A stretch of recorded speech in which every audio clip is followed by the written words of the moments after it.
5000 கோடி ரூபாய்க்கு கல்லணை தொடங்கி மயிலாடுதுறை வரைக்கும் 168 கிலோமீட்டருக்கு சாலை பணிகள் நடக்க போகுது.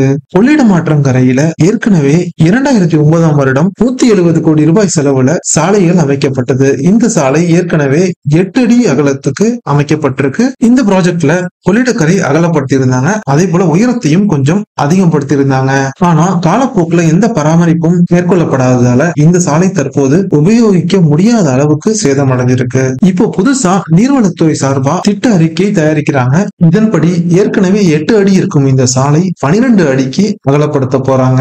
இந்த 5000 கோடி ரூபாயும் இந்த சாலை பணிகளுக்கு நிச்சயமா உபயோகப்படுத்த முடியாது. காரணம், இது மிகப்பெரிய தொகை. அதனால ஆற்றங்கரையை பலப்படுத்தவும் இங்கு சில தடுப்பணைகளை அமைக்கவும் இந்த நிதி பயன்படும் அப்படின்னு நம்ம நம்பலாம். வடநாட்டில் கங்கை ஆற்றுல இதே போல ஒரு திட்டம் செயல்படுத்தப்பட்டது. கிட்டத்தட்ட அதுக்கு சிமிலரா தான் இந்த திட்டம் இருக்கும்னு நம்ம நம்புவோம். இந்த திட்டம் மத்திய அரசோட துணையோட தான் நிறைவேற்றப்பட இருக்கு. தமிழ்நாட்டிலேயே அதிக அளவு நிலத்தடி நீர் உறிஞ்சப்படுவது இந்த கல்லணை தொடங்கி கொள்ளிடம் வரைக்கும் இருக்கிற இந்த பகுதியில தான். தமிழ்நாடு குடிநீர் வடிகால் வாரியம் சார்பா நூற்றுக்கணக்கான நீரேற்று நிலையங்கள் இந்த பகுதியில அமைக்கப்பட்டிருக்கு.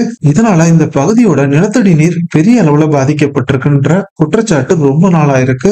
குறைந்தது 3 தடுப்பணையாவது இந்த பகுதியில அமைந்தால் மட்டுமே நிலத்தடி நீர் மட்டம் குறைந்ததற்கு ஒரு தீர்வு கிடைக்கும்.